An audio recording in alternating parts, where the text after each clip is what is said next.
નમસ્કાર. આજના આ ખાસ ઐતિહાસિક વિશ્લેષણમાં સ્વાગત છે. જો આપણે માનવ ઇતિહાસને એક વિશાળ કોમ્પ્યુટર ઓપરેટિંગ સિસ્ટમ તરીકે જોઈએ ને, તો આજે આપણે હ્યુમન સિવિલાઇઝેશનના કેટલાક સૌથી મોટા અને પાયાના ઓએસ અપગ્રેડ્સને ડીકોડ કરવાના છીએ. ઈસવીસન પૂર્વે 2.5 લાખ વર્ષથી લઈને ઈસવીસન 700 સુધીના આ જંગી ડેટાને આપણે આજે બિલકુલ સરળ અને લોજિકલ રીતે સમજીશું. આજના આપણા સેશનનો રોડમેપ કંઈક આવો રહેશે. પહેલું, પ્રાગૈતિહાસિક અને પાષાણ યુગ. બીજું, સિંધુ ખીણ સંસ્કૃતિ. ત્રીજું, વૈદિક યુગ અને મહાજનપદ. ચોથું, બૌદ્ધ અને જૈન આંદોલનો. અને છેલ્લે, મૌર્યથી ગુપ્ત સુવર્ણ યુગ. તો ચાલો ફટાફટ શરૂઆત કરીએ. આ છે આપણી મેઇન ટાઈમલાઈન. આ ગ્રાફ ઐતિહાસિક અપગ્રેડ્સના એક બહુ જ વિશાળ સ્કેલનો મેપ તૈયાર કરે છે. 2.5 લાખ બીસીના પાષાણ યુગથી શરૂ કરીને 3200 એડીના ગુપ્ત સામ્રાજ્ય સુધીનો આખો પ્લોટ આપણને એકદમ મજબૂત બેઝલાઇન પૂરી પાડે છે. વિભાગ 1, પ્રાગઐતિહાસિક અને પાષાણ યુગ. આ સમયગાળાને આપણે હ્યુમન સિવિલાઇઝેશનનો એકદમ બેઝિક સર્વાઇવલ મોડ કહી શકીએ.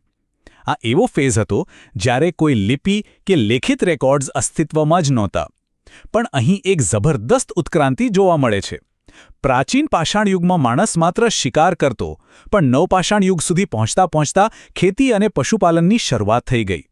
માણસે સ્થાયી વસાહતો સ્થાપીને એક બહુ જ મોટી ટેકનોલોજીકલ છલાંગ લગાવી દીધી હતી. અને આ જ વસ્તુનો સૌથી બેસ્ટ પુરાવો છે ભીમબેટકાની ગુફાઓ. આ એવા સ્થળો છે જે પ્રારંભિક માનવ પ્રવૃત્તિને સમજવા માટે ક્રિટિકલ ફિઝિકલ ડેટા યા કહીએ કે ફિઝિકલ લોગ્સ તરીકે કામ કરે છે. અહીંના પથ્થરના સાધનો અને રહેઠાણે સમયના માનવ જીવનનો એકદમ સીધો અને ક્લિયર પુરાવો છે. વિભાગ 2, સિંધુ ખીણ સંસ્કૃતિ. સિસ્ટમની ભાષામાં સમજીએ તો આ માનવ ઇતિહાસનું સૌથી પહેલું અને મોટું અર્બન ઇન્ફ્રાસ્ટ્રક્ચર પેચ હતું. આ સમયગાળાના સ્પેસિફિકેશન સાંભળીને તો આજના આધુનિક એન્જિનિયર્સ પણ દંગ રહી જાય. હડપ્પા અને મોહેન્જો-દડો જેવા શહેરોમાં અત્યંત માસ્ટર પ્લાન નગર યોજનાઓ અને એડવાન્સ્ડ ડ્રેનેજ સિસ્ટમ જોવા મળી હતી. એટલું જ નહીં, આખી દુનિયા સાથે એમનું એક્સપોર્ટ ઇમ્પોર્ટનું નેટવર્ક પણ એક્ટિવ હતું. બસ એક જ મિસ્ટ્રી છે કે આ એડવાન્સ સિસ્ટમની લિપિ હજુ સુધી આપણે ડીકોડ નથી કરી શક્યા. ગુજરાતના સંદર્ભમાં વાત કરીએ તો લોથલ અને ધોળાવીરા આ બંને અત્યંત મહત્વપૂર્ણ હાઈ વેલ્યુ ફોકસ એરિયા છે. આ બંને સાઇટ્સ પરથી મળેલા પુરાવાઓ પ્રાચીન ગ્લોબલ ટ્રેડને સમજવા માટેના મુખ્ય આધારસ્તંભ છે. એક રીતે આ પ્રાચીન સિવિલાઇઝેશનના ક્રિટિકલ ડેટા નોડ્સ તરીકે કામ કરે છે. વિભાગ 3, વૈદિક યુગ અને મહાજનપદ. વૈદિક યુગનું આ સોસાયટલ ફ્રેમવર્ક જાણે કોઈ નવા સોર્સ કોડ જેવું હતું. ઋગ્વેદ, સામવેદ, યજુર્વેદ અને અથર્વવેદ જેવા 4 મુખ્ય ગ્રંથો અહીં લખાયા. આ ફેઝમાં સામાજિક સ્તરે વર્ણવ્યવસ્થા, યજ્ઞ પ્રથા અને એગ્રીકલ્ચર બેઝડ ઇકોનોમીએ પોતાનું એકદમ સોલિડ માળખું ઊભું કર્યું. અહીં નવી સામાજિક સિસ્ટમ્સ ધીમે ધીમે આકાર લઈ રહી હતી. હવે આ આંકડો જુઓ, 16. ઈસવીસન પૂર્વ 600 થી 300ના સમયગાળા વચ્ચે બરાબર 16 જેટલા મહાજનપદો એટલે કે મોટા રાજ્યોનું આખું નેટવર્ક ઉભરી આવ્યું. અને આ આખા ક્લસ્ટરમાં મગધ સૌથી પાવરફુલ નોડ બનીને સામે આવ્યું.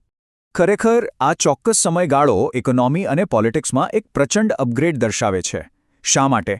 કારણ કે અહીં પહેલીવાર ઔપચારિક રાજ્ય પ્રણાલી એટલે કે ફોર્મલ સ્ટેટ સિસ્ટમ્સ જોવા મળી. અને સૌથી મોટો બ્રેકથ્રુ, ઐતિહાસિક ડેટામાં પહેલીવાર સિક્કાઓ એટલે કે કરન્સીનો ઉપયોગ પણ અહીંથી જ શરૂ થયો. વિભાગ 4, બૌદ્ધ અને જૈન આંદોલનો. હવે પોલિટિકલ ફેરફારોની સાથે સાથે આ 2 મોટા વૈચારિક અપડેટ્સ પણ આવ્યા. એક તરફ બૌદ્ધ ધર્મ છે, જે ગૌતમ બુદ્ધ દ્વારા સ્થાપિત થયો અને 4 આર્ય સત્ય તેમજ અષ્ટાંગ માર્ગ પર ભાર મૂકે છે.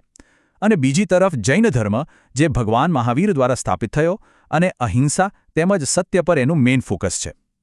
આ બંને ફ્રેમવર્કને પેરેલલ સમજવાથી આપણું ડેટા રિટેન્શન વધે છે અને માનવ વિચારધારાના આ નવા તબક્કાઓ એકદમ સ્પષ્ટ થાય છે. વિભાગ 5, મૌર્ય અને ગુપ્ત યુગ. આ સમયગાળાને આપણે પ્રાચીન ભારતીય સંસ્કૃતિનો પીક ઓપરેશનલ ફેઝ કહી શકીએ. મૌર્ય સામ્રાજ્યના પ્રાઇમરી ડેટા પોઇન્ટ્સ બિલકુલ ક્લિયર છે. ચંદ્રગુપ્ત મૌર્યએ એનો પાયો નાખ્યો અને પછી સમ્રાટ અશોકે આખા ઉપખંડમાં એક બહુ જ મજબૂત અને સેન્ટ્રલાઇઝ્ડ વહીવટી માળખું ઊભું કર્યું.